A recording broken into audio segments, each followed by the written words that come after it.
যে ঢাকা ঐতিহ্যবাহী যে 7টি কলেজ, এই 7টি কলেজ একটা সময় জাতীয় বিশ্ববিদ্যালয়ের অধীনে ছিল। তো পরবর্তীতে বাংলাদেশের যিনি তৎকালীন সময়ের প্রধানমন্ত্রী ছিলেন, তার উদ্যোগে 2017 সালে এই 7টা কলেজকে ঢাকা বিশ্ববিদ্যালয়ে অধিভুক্ত করা হয়।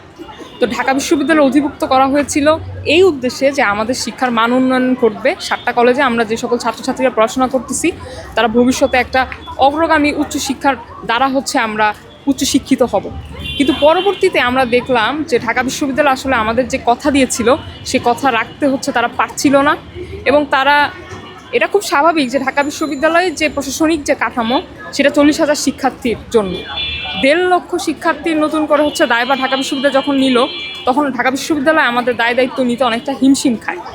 পরবর্তীতে আমরা নানান সংকটের মুখোমুখি হয়ে আমরা ডিসিশন বদল করে আমরা এই সিদ্ধান্তে আসলাম যে আমরা ঢাকা বিশ্ববিদ্যালয়ে অধিভুক্ত থাকতে চাচ্ছি না। পরবর্তীতে যখন 2024 সালে সরকার পতন ঘটে, তখন কিছুদিন পরে নভেম্বর মাসে আপনারা দেখলেন যে 7 কলেজ শিক্ষার্থীরা একটা আন্দোলনের ডাক দেয়। সেখানে আমাদের কথা ছিল যে 7টা কলেজের স্বতন্ত্রতা রক্ষা করে একটা কাঠামো তৈরি।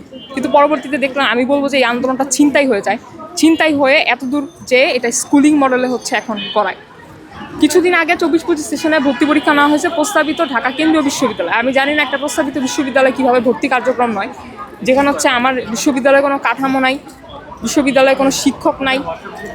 তো সেখানে ভর্তি পরীক্ষা নেওয়ার পরে বর্তমান যে প্রবলেম, যে ইডেন মহিলা কলেজ এবং বদরুন্নেসা মহিলা কলেজের মতো প্রতিষ্ঠানগুলোতে কম্বাইন, অর্থাৎ ছেলে মেয়ে একসাথে পড়াশোনা করবে। এখন অনেকে আমাদের এই দাবি যখন আমরা উত্থাপন করতেছি, আমাদেরকে বলতেছে যে ইউনিভার্সিটির চান্স হলে তো তোমরা একসাথে ছেলে মেয়ে একসাথেই পড়াশোনা করতাম। কিন্তু সহশিক্ষা আর কম্বাইন পড়াশোনা বা সহশিক্ষার সাথে তার উচ্চশিক্ষাকে আমি মিলাইতে পারি না। বিশ্ববিদ্যালয়ের স্ট্রাকচারে চলে, কিন্তু ইডেন মহিলা কলেজ বা বদরুন্নেসা মহিলা কলেজের মতো প্রতিষ্ঠানগুলোকে আমরা কেন কম্বাইন করব? আমার প্রশ্ন এটা যে আমার রাষ্ট্রে বর্তমানে এমন কি ক্রাইসিস ঘটছে যে উচ্চশিক্ষার জন্য আমি এই দুইটা স্বনামধন্য প্রতিষ্ঠান বিলুপ্ত করে দিব? আমাদের অ্যালামনাই এবং প্রাক্তন যারা আছে, আমরা সবাইকে আহ্বান করতেছি, কালকে আমাদের যে কর্মসূচি রাখা হচ্ছে, যাতে সবাই অংশগ্রহণ করে কর্মসূচিটাকে সফল করা হয়। আমাদের কর্মসূচির সময় সকাল 10টা, ইডেন মহিলা কলেজ। 3রা ডিসেম্বর সকাল 10টা, স্থান ইডেন মহিলা কলেজ। আমরা শিক্ষক, অ্যালামনাই, অভিভাবক এবং আমাদের প্রাক্তন বড় আপুরা যারা আছে, সবাইকে আহ্বান করছি আপনারা কালকে আমাদের কর্মসূচিতে যোগদান করবেন। এবং কর্মসূচিটা আচ্ছা,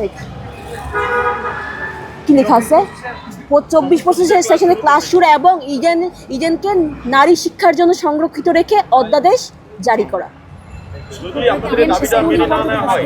আর স্কুলিং পদ্ধতিতে বাতিল করে 24-25 সেশনে ক্লাসটা দ্রুত শুরু করতে হবে। এবং ইডেন মহিলাদের যে 5টা দাবি আছে আমাদের, এই দাবিগুলো রেখে তারপর অধ্যাদেশ জারি করতে হবে।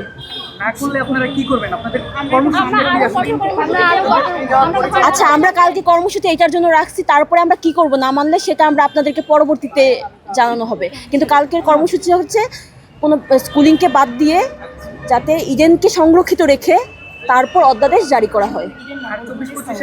হ্যাঁ, ক্লাস